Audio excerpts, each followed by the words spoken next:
You're listening to the Health Coach Collective podcast, episode 128, Accept Age-Related Decline. Today, we're going to talk about an important little paradox that might help you make the most of your life now. I know I tell you to refuse to accept that growing old means you have to slowly stop living before you die, and I stand by that, but we're going to mentally try on the opposite view today and see how it can help us. Welcome to the Health Courage Collective podcast, the show for women who are too busy to slog through hours of generalized, inapplicable, and often contradictory health information, but too smart to ignore that a few minutes of focused attention now can prevent years of suffering in the future. I'm your host, Christina Hackett, a pharmacist who doesn't want you to live on prescriptions, a certified coach specifically trained to maximize your potential, and a compulsive learner obsessed with preventative, cutting-edge, holistic, and integrative medicine. I'm on a mission to increase your physical and mental resilience so you can fearlessly look forward to your next 40-plus limitless years. Your time is now. Let's go. Hello, my friend, and welcome to the podcast. I'm so happy to be here with you today. I hope everything is going well with you and your family. How is your bone density? Have I convinced you to get it checked? DEXA scan. I hope that the 3 categories of ideas we talked about last week give you some ways to stay crazy strong for 40 more years. Today we're going to start with a famous Zen Buddhist story. Since I don't know anything about anything, when I saw that it specified it was a Zen Buddhist story, and I was just reading a book about Tibetan Buddhists, it made me wonder what the difference was. This led me down a rabbit hole of Buddhism, and I still don't really get it, but really quickly, this is what I found out in case it's interesting to you or will help you sound smart next time you're making small talk with strangers. There are 4 basic categories of Buddhism: Theravada, Mahayana, Tibetan, and Zen Buddhism. Mahayana concentrates less on monks and is mostly practiced in China, Japan, and Korea. They don't solely focus on attaining enlightenment to exit the cycle of reincarnation. They recognize that there are good reasons to be enlightened and still choose to stay on the earth to teach more humans.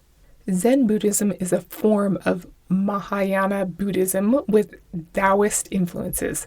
20% of the Buddhist monasteries in Japan are Zen monasteries. Zen Buddhism is still less concentrated on monks and is more about meditation, renunciation, and minimalism. Tibetan Buddhism is another form of Mahayana and Vajrayana Buddhism that emphasizes renunciation, purification, transformation, and self-liberation. Tibetan Buddhists focus more on rituals and mantras. The leader of only Tibetan Buddhism is the Dalai Lama. Theravada Buddhism originated in India and emphasizes the importance of monks and their authority above that of lay people. The goal is to reach enlightenment to exit the cycle of reincarnation. It is mostly practiced now in Burma, Cambodia, Laos, Sri Lanka, and Thailand. If you know a lot about Buddhism, send me a message and set me straight. I probably got something wrong there. There's definitely more to it than just that, but hopefully it's a little piece of knowledge that helps you at some point in the future. Now, back to the form of Mahayana Buddhism called Zen Buddhism. There is an old Zen Buddhist story about a band of samurai soldiers who ride through the countryside causing destruction and terror among the people. They approach a rural monastery and all of the monks run in fear except for the Zen abbot. A samurai warrior enters the monastery to find him sitting in the lotus position in perfect equanimity. Holding his sword out, the leader snarls, "Don't you see that I'm the sort of man who could run you through without batting an eye?" The abbot responds, "Don't you see that I'm a man who could be run through without batting an eye?" Can you imagine? If a band of samurai came through, I would definitely bat an eye and run screaming like a coward, and I'm okay with that. But it would be pretty great to have overcome all of your fears to the point of being able to accept anything with equanimity. Just 11 weeks ago, we talked about how we're all going to die. Death is pretty scary, but we become happier the more we come to accept it and think about it on the regular.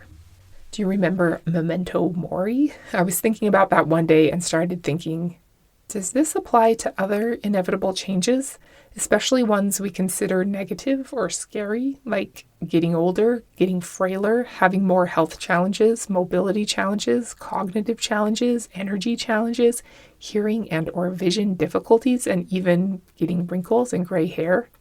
I just let that question percolate for a while. I like having unanswered questions bouncing around in my brain, and I've told you before that I like paradoxes, and this seemed like a good one. Should I both accept that I'm going to decline and get less physically able to dominate life and find a way to be at peace with that, and still believe that I can live bigger, get stronger, and give more as I get older? That I have control over my experience and can choose to rock till I drop, but that I also don't have control and have to accept becoming limited? I'm sure that if this isn't your first time listening to my podcast, you know that I don't subscribe to the long, slow rot theory of aging, that we're on an inevitable downward march, accumulating diseases and infirmities along the way until we're husks of our former selves, that all we can do is sit around and complain about what hurts and what we can't do anymore.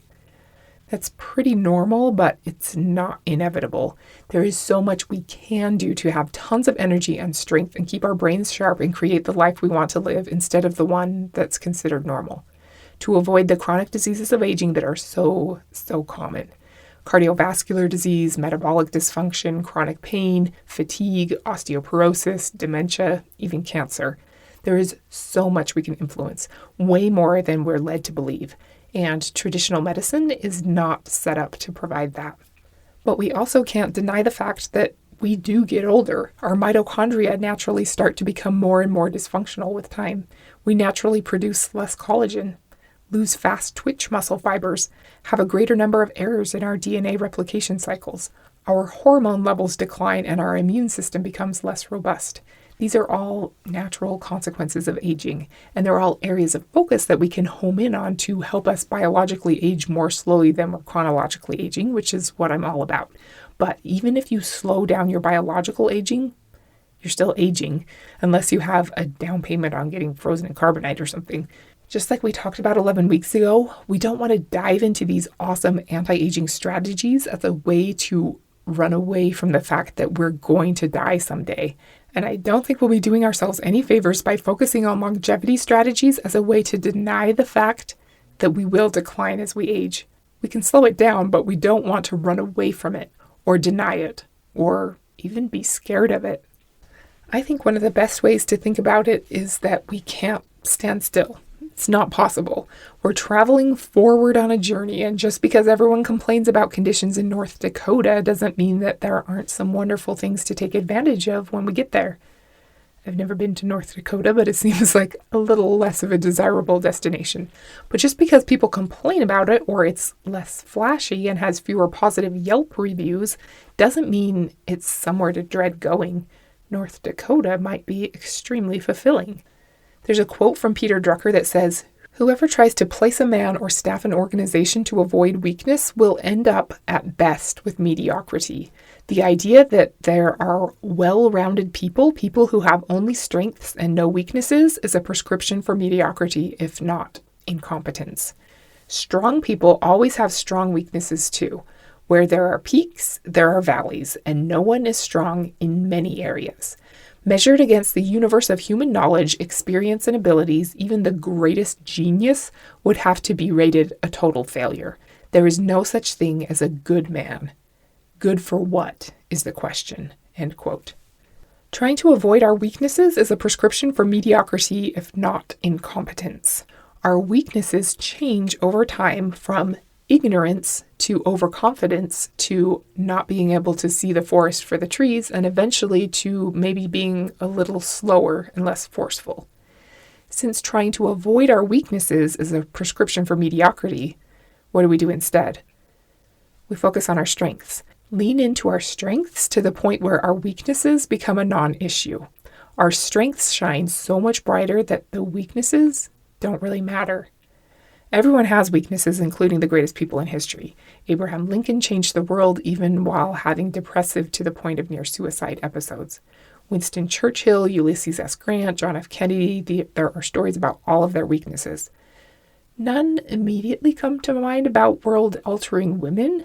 I didn't really want to try and dig any up. That might be the exact opposite of the point I'm trying to make here, but I prefer to leave my images of Mother Teresa, Maya Angelou, Florence Nightingale, Eleanor Roosevelt, and Marie Curie just the way they are. But when you lean into your strengths and use them to make the world a better place, your weaknesses matter much less. Your weaknesses change over time, which can feel a little disconcerting, but so do your strengths. A 20-something might have smoother skin, do a better job making Instagram reels, and be better at staying up all night debugging computer code before a big launch. But a 70-something has vastly superior experience, can draw better conclusions, and has better empathy and perspective that can lead to more creative solutions. She's less likely to be in the spotlight, but more likely to make a meaningful and lasting impact because of her ability to mentor and influence the people who are. 5 weeks ago, we talked about 10 things to worry about as you get older. Do you remember what they are? It's not wrinkles or even specific disease states, only things that we can control. And we can control a lot. Go back and listen to that episode, number 123, if you need a refresher. We can do so much to slow down the aging process and prevent most of the chronic diseases that plague most people. But stuff happens and we still get older. In a book named Love, Medicine, and Miracles, Bernie Siegel says, getting well isn't the main objective. That can set you up for failure. If you set a physical goal, then you may fail. But if you make peace of mind your goal, you can achieve it. My message is peace of mind, not curing cancer, blindness, or paraplegia. In achieving peace of mind, cancer may be healed, sight may be restored, and paralysis may disappear. All of these things may occur through peace of mind, which creates a healing environment in the body. Anyone who is willing to work at it can achieve it, and the first step is understanding, realistically, without guilt or self-pity, how the mind has contributed to the body's ills. This understanding can show you how you must change to be at peace with yourself." End quote. When you achieve peace of mind, your body is set up to be well. Easy to say, not so easy to do. But I do think that if you can find a way to drop the resistance to the development of new weaknesses and infirmities, you're more likely to be free from weaknesses and infirmities. Plus, resistance or worry over things you can't control subtracts from what is wonderful right now. And what you are able to do right now, like go to bed on time so you wake up feeling fantastic tomorrow. If aging is like a merciless samurai warrior, you want to be the Buddhist abbot. At perfect peace, whether the samurai shows up with his katana or not, whether everyone else is running away in panic or not. If you knew 30 years ahead of time that you could delay his arrival, you would. If you knew 30 years ahead of time that you could sign up for the Rajkutrapali of samurai warriors instead of the Hannibal Lecter of samurais, you would. But in the end, you're ready to accept it all with peace of mind. And torturing yourself about it will not improve the outcome in the end. In fact, it will rob you of the beauty of the present moment. In episode 117, we already talked about how contemplating death makes life more meaningful. We're happier and enjoy life more when we regularly think about the fact that it's going to end. In his book, From Strength to Strength, Arthur Brooke says that Theravada Buddhist monasteries in Thailand and Sri Lanka, remember those are different than the Zen or the Tibetan Buddhist monasteries, they focus more on the authority of monks over lay people and are trying to reach enlightenment to exit the cycle of reincarnation. These monasteries have lots of photos of corpses in various states of decomposition in them. Sounds gross and weird, but it's a form of exposure therapy that's meant to make them happier. They have some kind of saying like, "This body too, such is its nature, such is its future, such is its unavoidable fate." They have a specific meditation they do called Marnasati, which means mindfulness of death. You meditate on 9 stages of your own dead body. 1, as a swollen corpse. 2, being eaten by scavengers and worms. 3, your bones are being held together by some remaining pieces of flesh and tendons. 4, your bones are smeared with blood and held together by tendons. 5, you are just bones being held together with tendons. 6, you are loose bones. 7, you are bleached bones. 8, your bones are more than a year old and lying in a pile. And 9, you return to dust. What do you think? Would you want to meditate on that on the regular and live amongst pictures of decaying corpses? I can see the point, but it sounds unpleasant. Can you imagine if you changed all the art in your house to pictures of decaying corpses? Okay, kids, this has been proven to make us happier. You're welcome. It is true, though, that when you're not afraid of something anymore, it no longer has power over you. You can then make choices based on what you want to do and who you want to be rather than what you're trying to avoid. Arthur Brooks has invented his own Marnasati-like meditation that he likes to practice regularly. Let's give it a try. These are his words. Are you ready? Take a few cleansing breaths. Step 1. I feel my competence declining. Step 2. Those close to me begin to notice that I'm not as sharp as I used to be. Number 3. Other people receive the social and professional attention that I used to receive. Number 4. I have to decrease my workload and step back from activities I used to complete with ease. Step 5. I'm no longer able to work. Step 6. Many people I meet do not recognize me or know me for my previous work. Number 7. I'm still alive, but professionally, I'm no one. Number 8. I lose my ability to communicate my thoughts and ideas to those around me. And step 9, I'm dead and I'm no longer remembered at all for any of my accomplishments. How does that feel? I'm sure it would take some repetition, but if you can get to the point where you're the kind of person who can be utterly forgotten without blinking an eye, you'll be so much more free. If you're okay with losing your ability to do things for yourself and communicate your wishes, what is there to be afraid of anymore? I'm not quite to that level of equanimity yet. Good for you if you are, but even if you're not, can you imagine what it would be like if you were? You were totally okay with it, no problem. Then what? What would you choose to do knowing that you're not afraid of that outcome?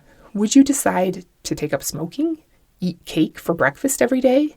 Destroy your relationships? Not stand up from your chair? Ever?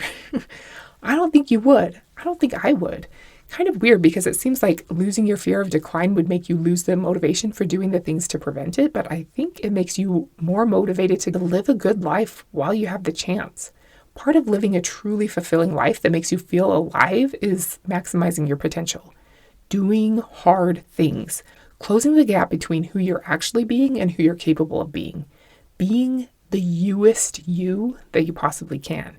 Giving your greatest gifts in service to the world while you have the chance. I don't think that involves being lazy or giving into short-term pleasures. Eat, drink, and be merry, for tomorrow we're drooling in wheelchairs. I hope this has been helpful to you. Did you like the Marnasati meditation? Let me know what you think about becoming okay with declining as you age while still doing the highest leverage behaviors that we know slow or prevent that decline. Send me an email at healthcouragecollective@gmail.com and let me know what you think or what I've missed in thinking through this weird little paradox. Next week, we're going to talk about the cool stuff your vagus nerve does for you. Until then, hang some pictures of decaying corpses around your house. Or not. And don't be normal. Thank you so much for tuning into the Health Courage Collective podcast. I am truly honored that you have paid me the enormous compliment of your time and attention. I would be so grateful if you would share this podcast with someone you know and subscribe so you never miss an episode. This podcast is for entertainment and information purposes only. Statements and views on this podcast are not medical advice. This podcast, including Christina Hackett and producers, disclaim responsibility for any possible adverse events by use of information contained herein. If you think you have a medical problem, consult a licensed physician.